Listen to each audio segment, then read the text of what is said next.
Welcome to the second installment of our Concert Ideas 101 instructional video series. In this video, we're going to talk about surveys. A lot of schools choose to use surveys to get information from students about what types of shows you'd like to have on campus. A lot of schools ask us, though, do surveys work? The answer is yes and no. You can end up with a good amount of useful information from a survey, but you have to be careful in how you go about collecting the information as well as how you analyze it. On your survey, it's a good idea to take time to explain why you're gathering the data and what you plan to do with it. Put a disclaimer at the top, or feel free to even write a note or a letter like this one. This one's pretty good. Explain that budget limitations don't allow you to bring the biggest bands in the world. Explain that you have to take other factors into consideration. Explain, but communicate and manage everyone's expectations. It's extremely important to manage expectations. And how do you emphasize the importance of the survey to your students and encourage them to participate? This is a good question too, and certainly something to think about. Tell people around campus that the survey is going out. Spread the word. You can put up posters, drop some flyers in the campus center, obviously send an email teasing that the survey will be out in a couple weeks or next week or whatever it is. Also, some schools want to keep their survey up for a week or two or even longer. You really don't need to. Most of the people that are going to take the survey are going to take it in the first 2 or 3 days. After that, they forget about it or it's an afterthought. So you really don't need to keep your survey up too long. When should you send your survey out? Another good point to touch on.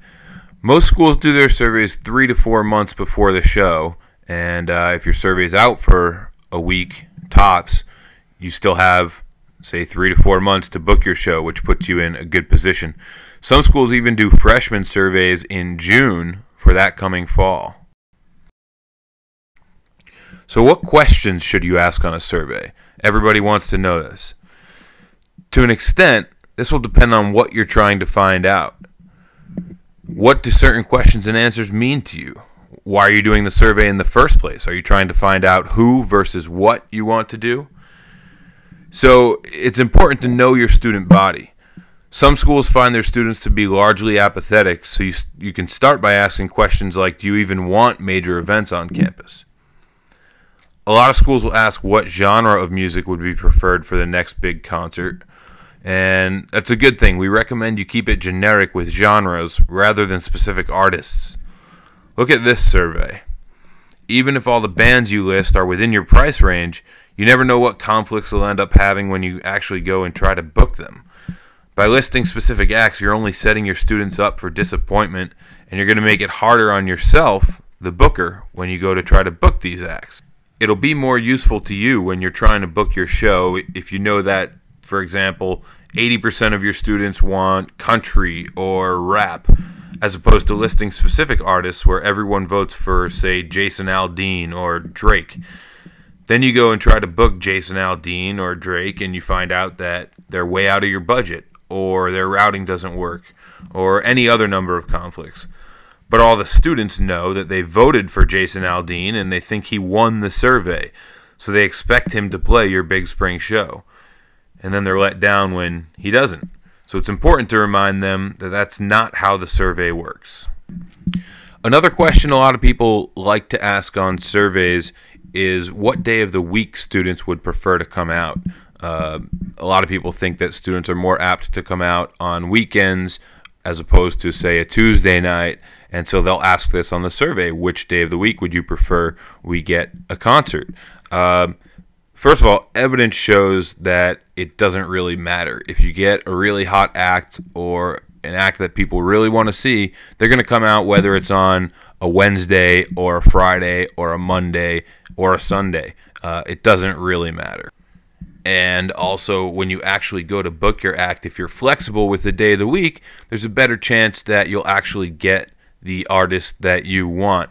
If everybody on the survey answered that they prefer a Thursday night, and you have a band that says, well, we can only play Friday night or we can only play Tuesday night, and you say, oh, well, our survey results said Thursday night is the best night, so that's the only night we can book, you're going to miss out on possibly getting some great acts. So now that we've talked about what kind of questions you're going to put on your survey, communicating with your students, explaining and putting a disclaimer on your survey, now you have to decide how you're going to send your survey. A lot of schools use a website called SurveyMonkey, which is a nice free version that works really well. Constant Contact also has a nice survey system, but you'll have to pay to use it. Other schools might be able to create their own survey engines, but if you do that, make sure you test it and that it works before you send your survey out. Of course, there's nothing wrong with putting old-fashioned paper on clipboards and going to where students will be. The campus center, dining halls, even outside on a nice day. Let people know you're there and encourage them to fill out a survey, reminding them that it's quick and anonymous. So let's look at putting together your survey. You're going to want to consider and keep in mind what the survey actually looks like. Use colors that are easy on the eyes, not harsh or oppressive, and make sure your survey isn't too long.